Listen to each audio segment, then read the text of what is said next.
কি মনে পড়ছে এর কথা কাকা? কি করবেন মনে পড়লে? এখন করার তো কিছু নাই, দুইজন ছিলেন সবসময় একসাথে, এই জন্য হঠাৎ হঠাৎ মনে পড়ে, এটাই স্বাভাবিক। চিরদিন তো মানুষ বেঁচে থাকে না, 2 দিন আগে 2 দিন পরে যাইতে হবে সবারই। কাকির কথা মনে পড়ছে? কি আল্লাহর বান্দা, কাকি গেছে তাতে কিছে, দুনিয়ার আমরা কি চিরদিন থাকুম?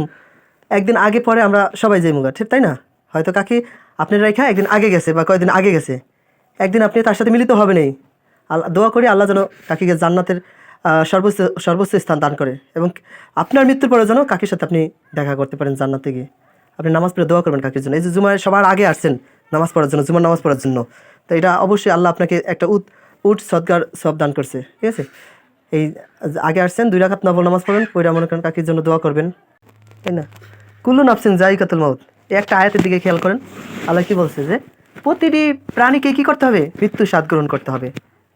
আর মানুষ তো সব একসাথে মরবো না, একজন একজন করে, একদিন আগে একদিন পরে, আজ আমি তো কাল আপনি, এভাবে মৃত্যু হবেই। মৃত্যু থেকে কেউ রেহাই পাইব না।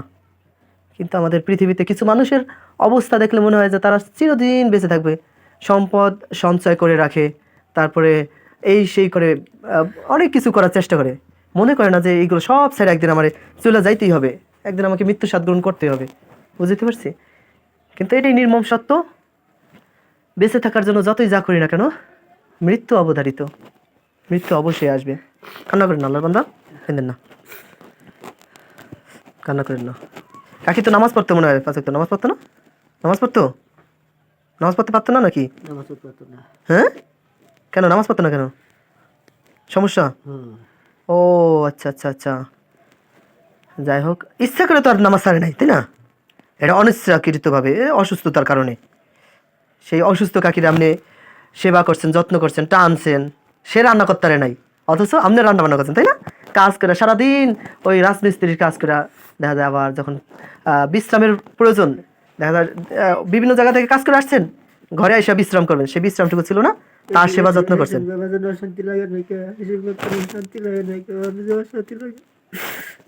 তখন টানছেন, তখন অশান্তি লাগে নাই, এখন নাই, চলে গেছে গা, এখন খারাপ লাগে, মনে চায় যে আরও থাকলে হয়তো আরও সেবা যত্ন করতে পারতাম, তাই না?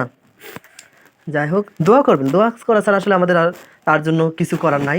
আর দ্বিতীয়ত আরেকটা জিনিস করতে পারেন, সেটা হচ্ছে যখনই তার কথা মনে হবে, ঠিক আছে, তখন আপনি কি করবেন? আল্লাহর ঘরে বা অসহায় মানুষ, আমি যেটা বলছি গত জুমায় আলোচনা করছি, দান সদকা করবেন, তার উসিলা করে আল্লাহর কাছে বলবেন, আল্লাহ তুমি তারে মাফ করে দাও, তার জন্য দান সদকা করলাম, আল্লাহর কাছে বলবেন, ঠিক আছে?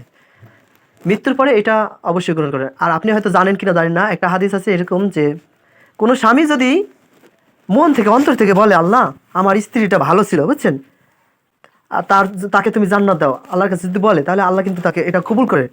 আবার কোনো স্ত্রী যদি স্বামী মৃত্যুর পরে বলে যে আল্লাহ আমার স্বামীটা ভালো ছিল, তখন মনে করেন ওই স্ত্রীর কথা আল্লাহ শোনেন। এই জন্যই যে আপনি যে কাকির জন্য কান্না করতেছেন, আল্লাহ অবশ্যই দেখতেছি এটা, ঠিক আছে?